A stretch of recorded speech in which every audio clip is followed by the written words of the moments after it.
Yo, what's going on, everybody? First off, I would like to say thank you guys all for showing so much love on the last video. As of recording right now, we're almost at 2,000 views. That is absolutely nuts, considering my highest viewed video before that was at like 37. So that is insane increase. If you guys haven't checked it out, I compared a Predecessor to Overprime. It's like a 35-minute video, so if you want to check it out, that would mean a lot. Get it up to 2,000 views, that would be crazy.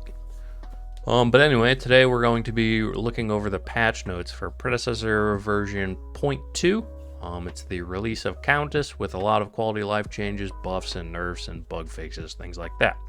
Alright, hope you guys enjoy the video. Alright, this is their Twitter. This is where they post the updates, stuff like that. This is their Twitter handle, Predecessor Game. Make sure to follow them if you're not already. Get all the updates. And this is the patch notes for version 0.2, introducing Countess.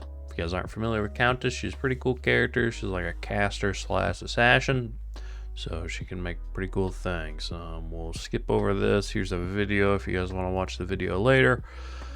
And then here's the new hero, Countess.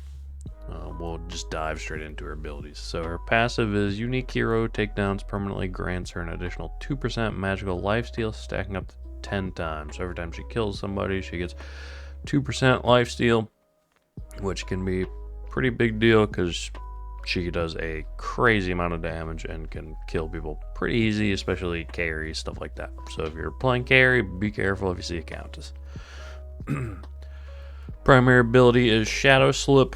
Cooldown is starting at 12 seconds, mana cost 70, and then Countess targets a nearby enemy and blinks to it, leaving behind a shadow, dealing 70 damage at level 1. These are the damage increases per level. Plus 30% magical power, magic damage, and slowing them by 40% for 1.25 seconds. If the target is a minion or non-epic monster, it takes 300% increased damage, re-trigger within 4 seconds to return to the shadow's position. So basically she can execute minions for the most part, and then if she needs to, she can teleport back to where she came from. Secondary ability is Eventide, starting at a 12-second cooldown, mana cost starting at 60. Countess sends out a cloud of darkness, dealing 80 damage at level 1, plus 70% magical power and magical damage. If I'm not mistaken, this is probably her like wave clear ability. It sends out kind of a wave in front of her and a little bit wider. I think it's like a cone shape, pretty wide cone shape. So it's good for her wave clear and does crazy damage usually. Alternate ability is Blade Siphon. Cooldown starting at 9 seconds. Cost is 50 mana at level 1.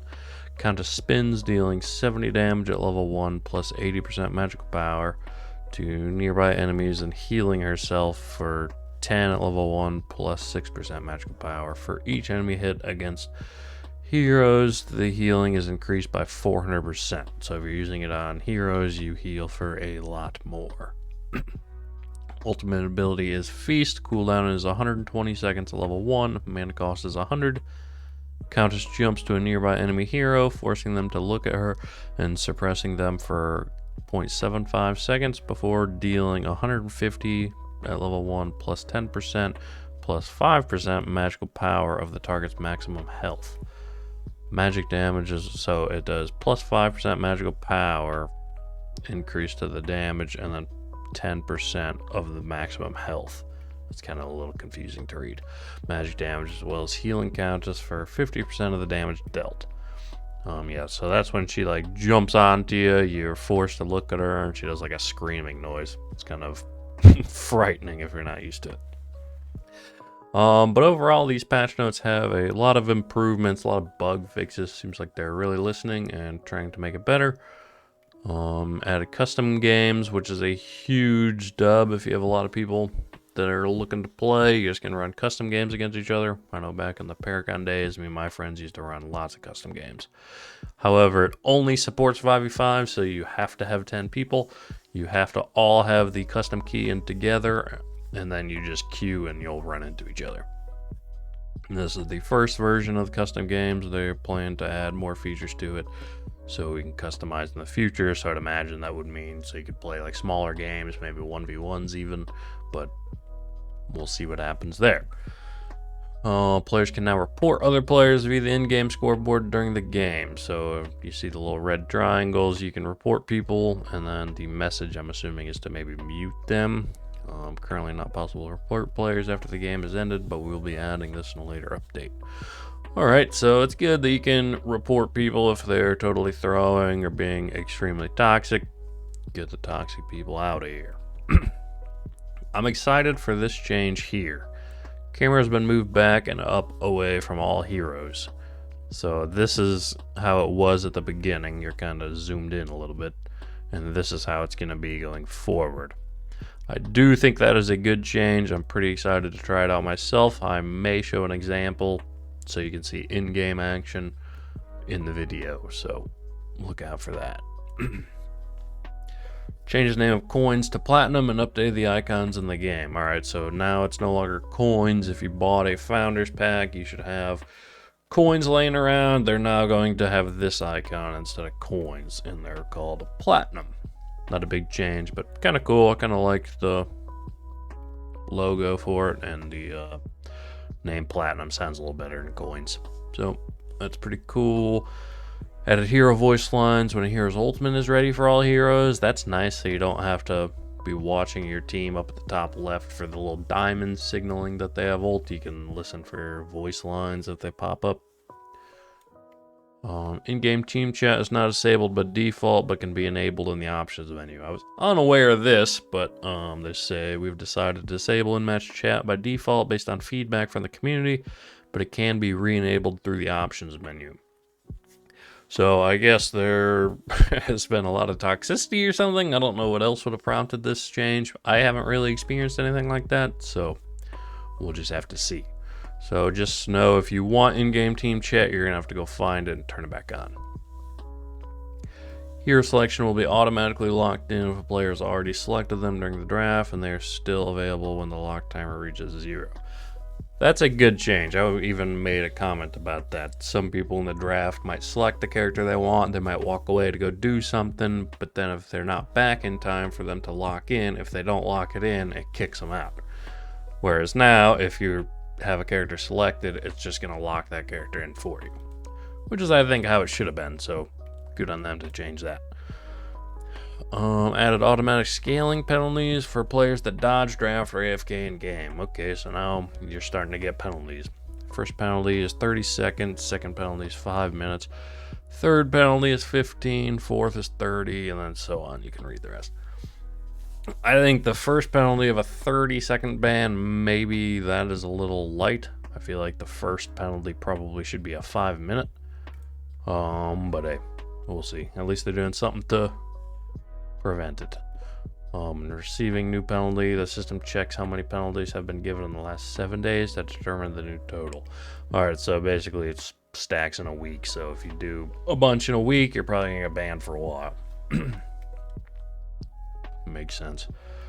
Balance updates, I'm not gonna read all this, but if you guys would like to read it, you can read it here real quick. Basically says that no heroes have fallen below 40% win rate and no heroes have gone above 54% win rate, but Steel seems to have the highest. Alright, general heroes with magical power scaling deal 50% of their magical power as tower damage instead of using heroes basic attack scaling. That's nice, so you don't have to build basic attack to take towers with mages and stuff.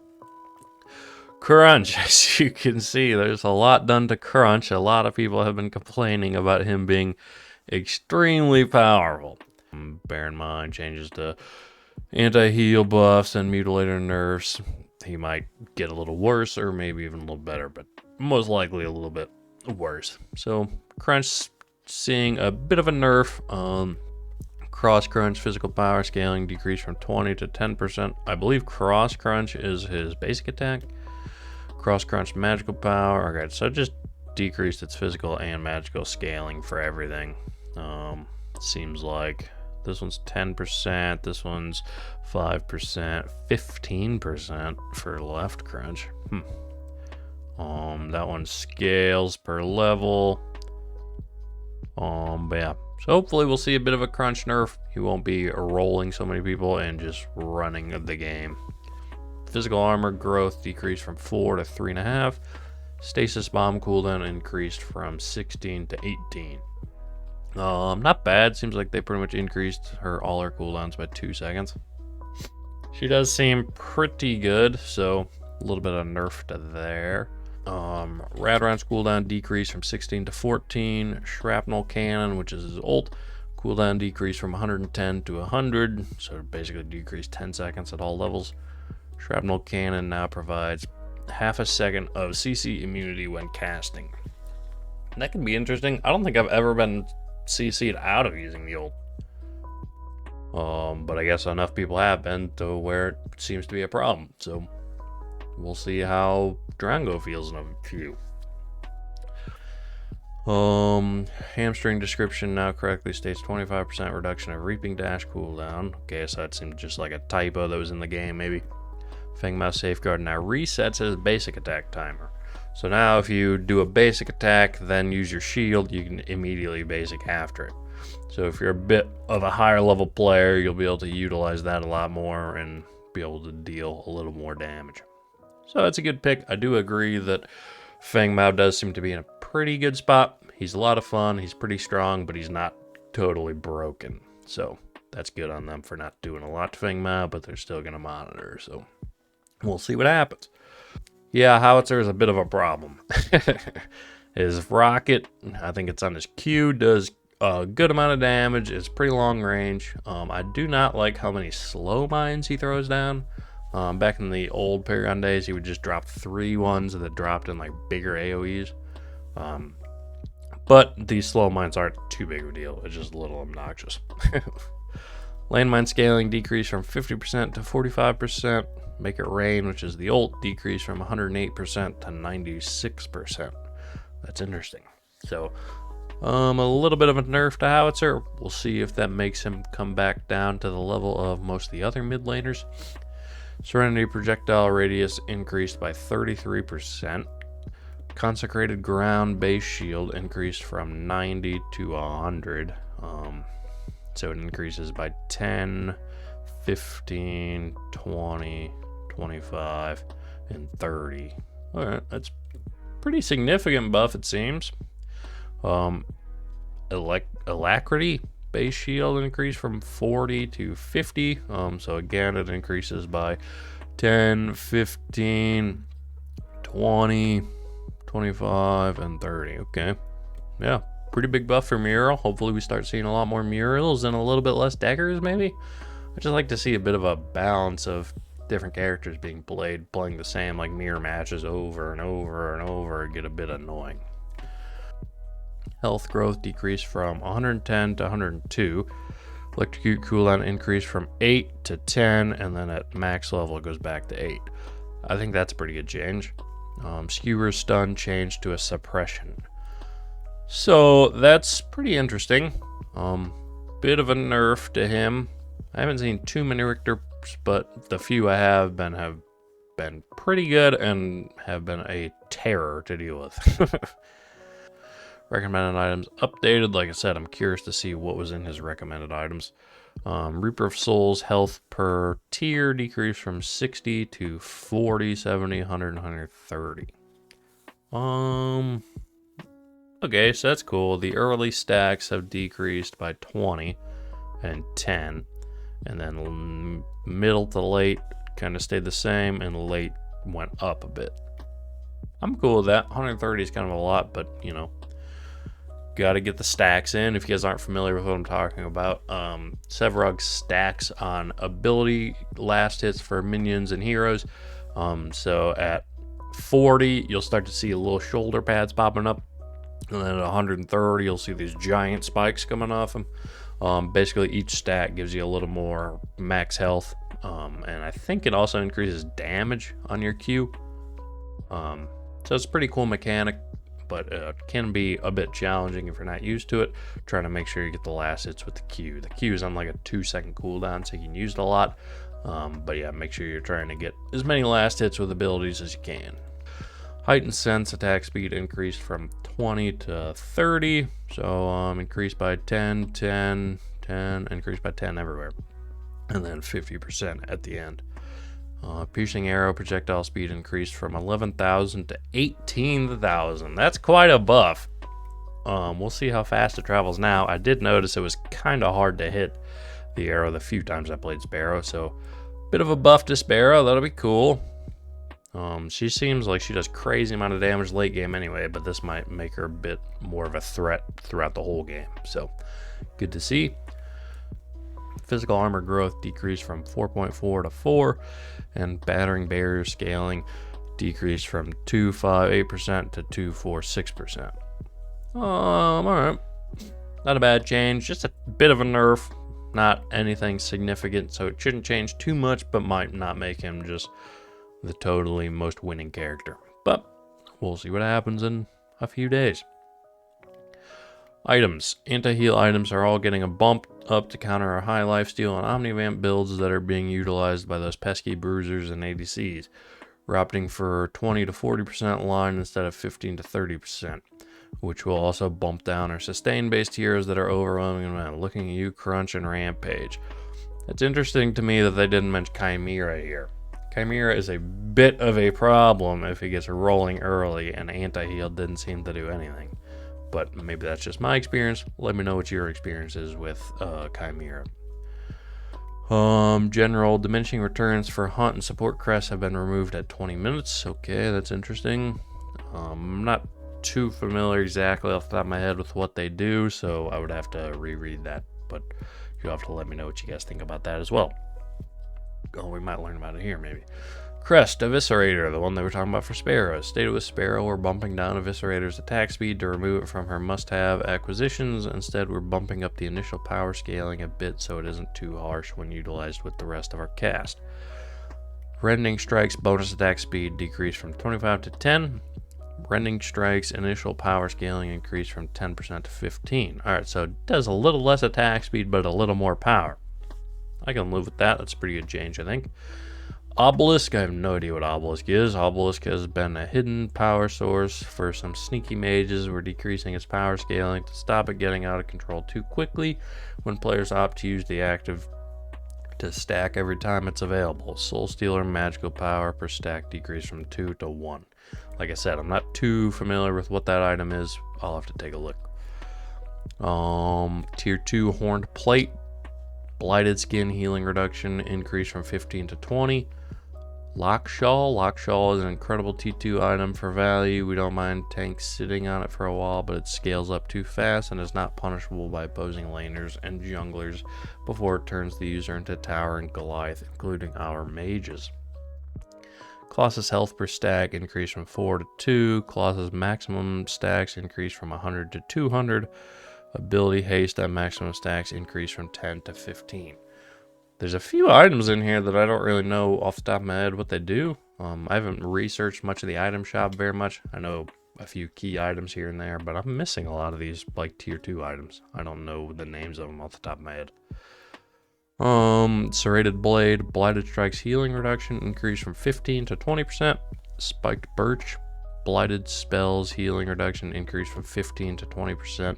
So both of those get a bit of a bump up. Not bad, not bad. Oh, those are more healing items. Okay. Carry, Ashbringer. Ashbringer is a little underutilized as it sets line is fairly low for what an ADC requires, so we're bumping up its attack speed a smidge to make it a more appealing option for attack speed based ADCs looking to burn down tanks. Attack speed increased from 20 to 25, so a little bit of an increase for the carry role. Not bad, not bad. Tainted Rounds. Blighted Strike's healing reduction for increased from 30 to 40%, so a bit of a buff to anti-heal again. Assassin, the Perforator. Perforator is also getting a small buff to its anti-tank capabilities to better allow a hero like Kalari and Fang Mao to deal with tanks when they get a head calamity bonus damage increased from 0 to 35% to 0 to 40%. Huh. So a little bit more damage for the Assassin Perforator item. I guess that's pretty good. I don't see I see a lot of people just running Phoenix, to be honest, not Perforator, but Perforator maybe is just a regular item. I was thinking these were starter items, but maybe not. You have to let me know what Perforator is down below.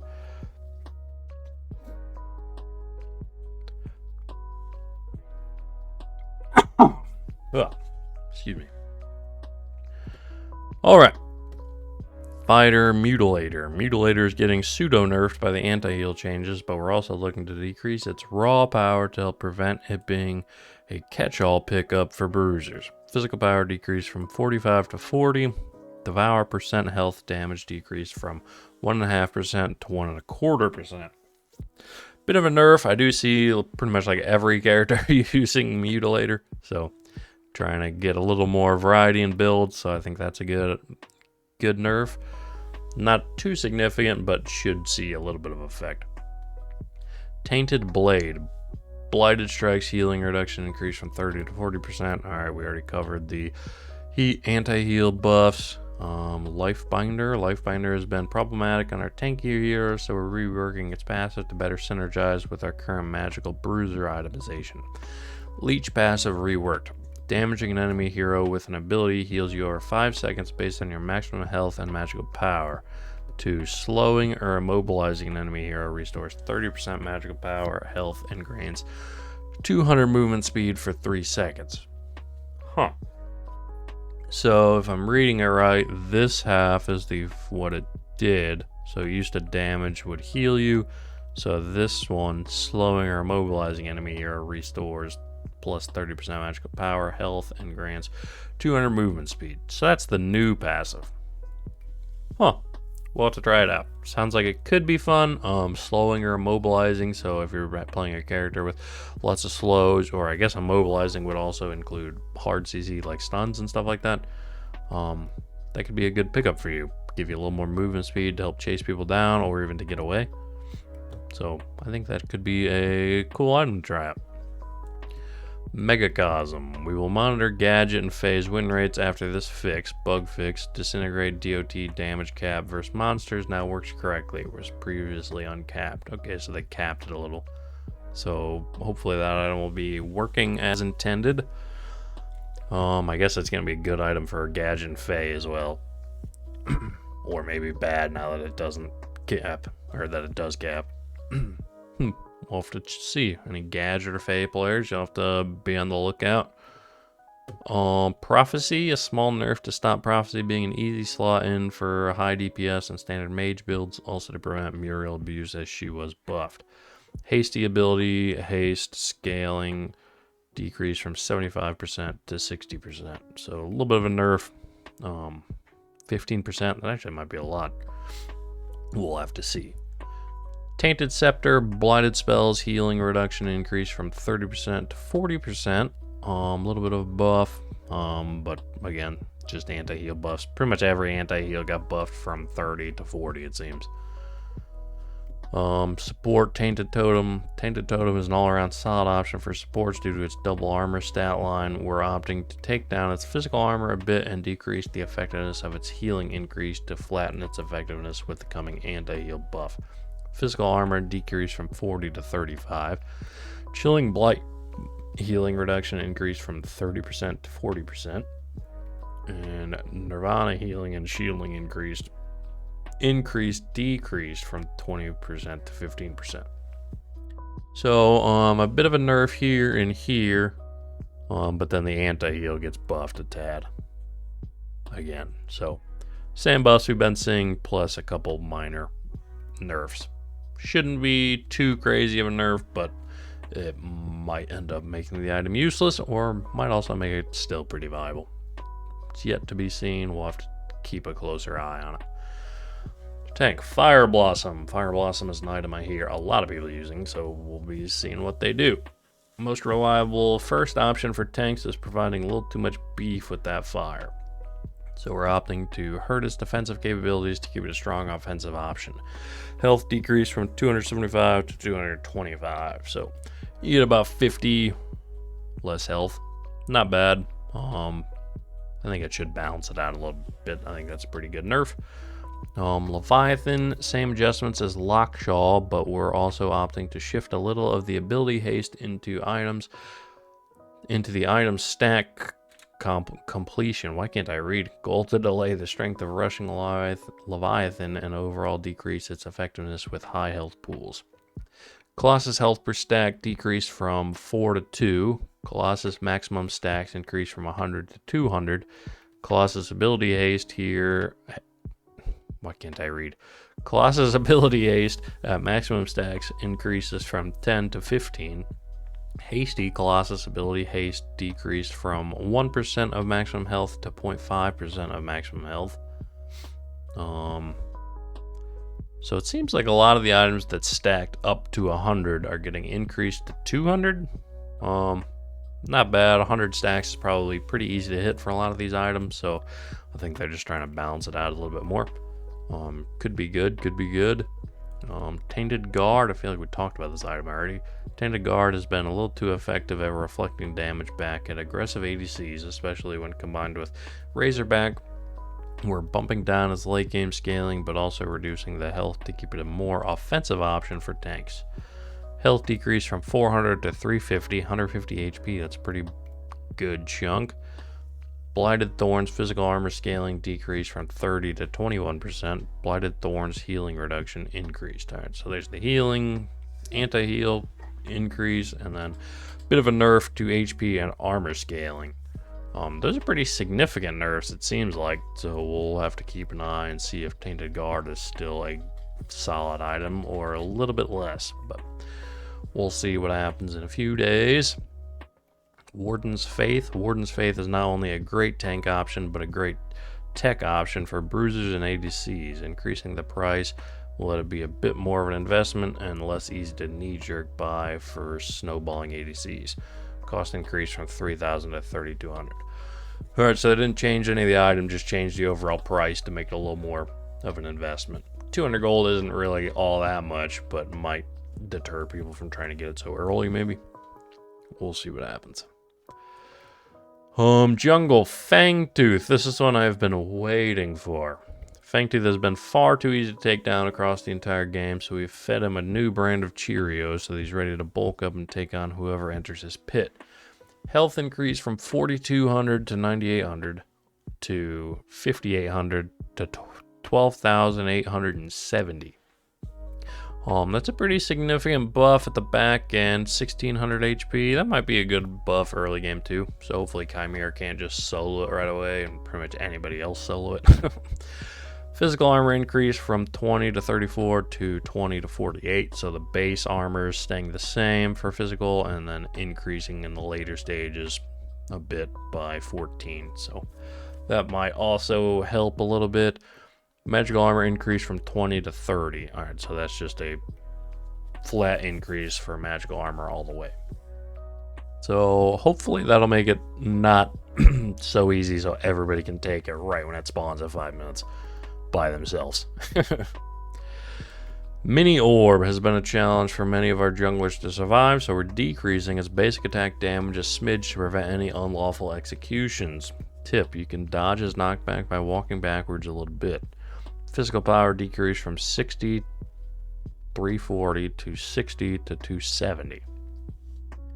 Okay, so they didn't change anything early, it's just all kind of later on damage. Hopefully it doesn't make it too easy, so basically Fangtooth and Orb would just swap, so Orb is easier to take and Fangtooth is harder. But judging by this, I don't think it should change it too much. I think it should just be a little bit easier, but still shouldn't be too easy for people just to solo all the time. Maybe a Chimera can solo it if he gets the right build, because Chimera just has the crazy sustain, but we'll see. Bug fixes. Crunch. Man, Crunch had a lot of bugs. Fixed a bug where Crunch is empowered. Left Crunch dealt true damage to towers. Fixed a bug where Crunch's basic attack animations would not play correctly with high attack speed. Fixed a bug where Crunch's jetpack VFX would not trigger correctly when using forward crunch. Fixed a bug where Crunch's re-crunch would go on cooldown incorrectly when cancelled by crowd control. Alright, nothing too major there.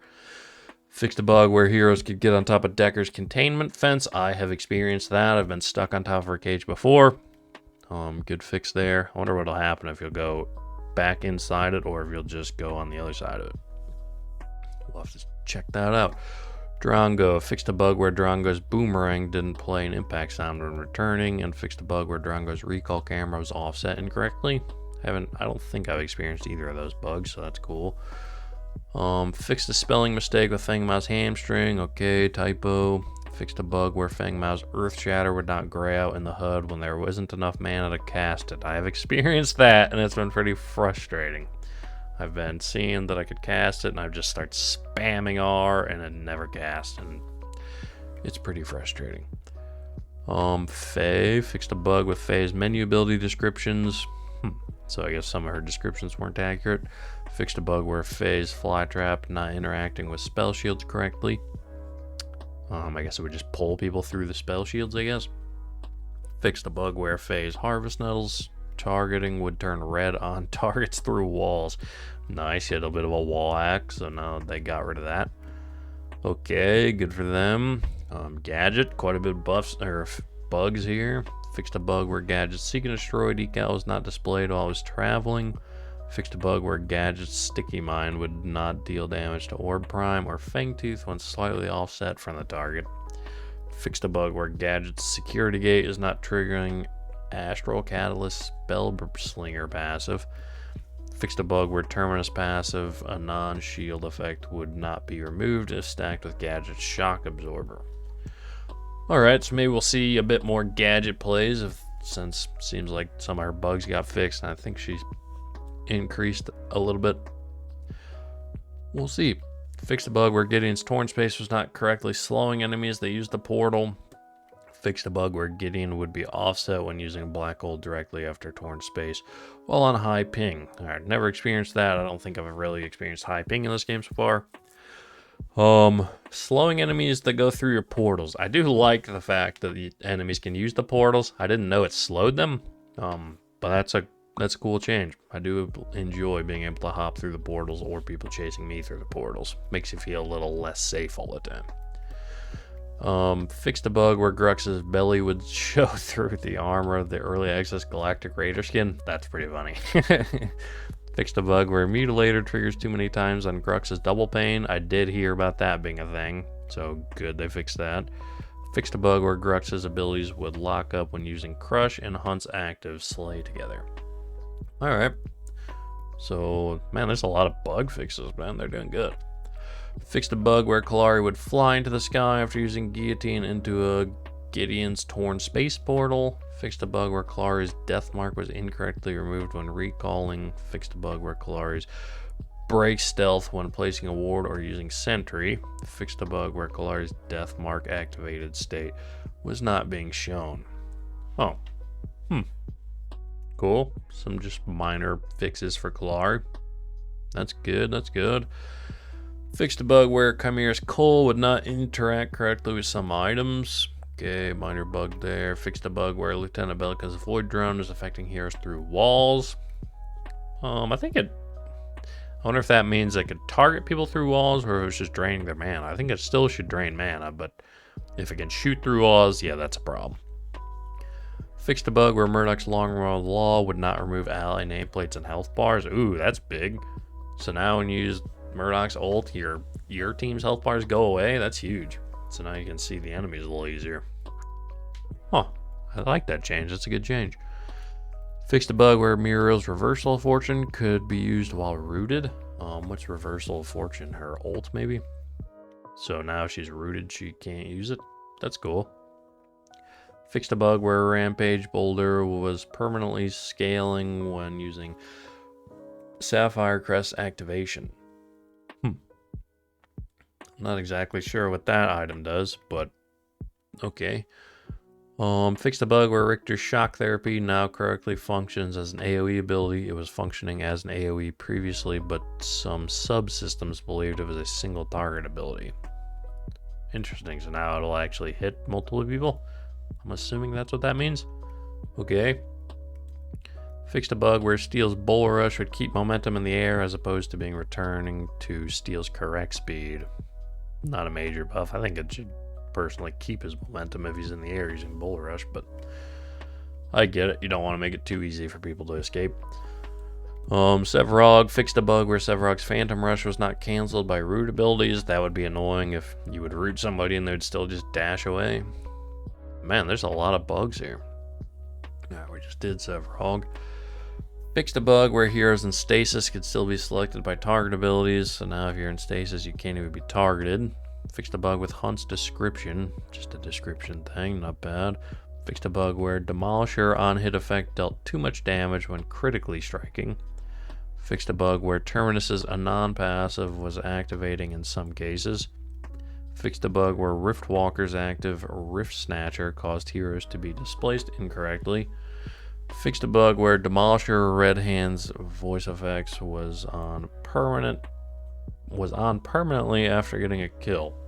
I don't know exactly what that passive does, but you'll have to let me know if you guys have experienced any of these bugs. There's a lot of them. Alright, a lot of those bugs I haven't experienced. I haven't really experienced any crashing so far, which is good. I haven't been stuck in the stairs or anything like they were talking about. I do wish for these they would have organized them a little bit better, because like they had some like practice stuff up here, some practice stuff down here. I wish they would just do like practice, in-game, menu stuff, and have it structured a little bit nicer. So just a tip for them in the future. Overall, this is a pretty large patch, so thanks for listening to me ramble for a while. I'm pretty excited. A lot of the buffs seem to be good. They don't seem like any nerfs are crazy nerfs, so I don't think anyone should just get absolutely nerfed into the ground. I'm excited to try Countess out. You guys gotta let me know what you think of Countess in this game. Right, thanks for watching the video, reviewing all the patch notes. I know it was a bit of a long video. I cut some things out that you guys can read yourself. I'll include the link to the patch notes in the description down below, as well as probably my pinned comment. You guys can read some of the stuff I cut out just to save on a little bit of time. If you guys haven't already, make sure you check out my last video of comparing Predecessor to Overprime. It's almost at 2,000 views, so let's see if we can get it up to 2K. I'll leave a button to it up here. And yeah, hope you guys have a good rest of the day, and see you guys next time. Take it easy.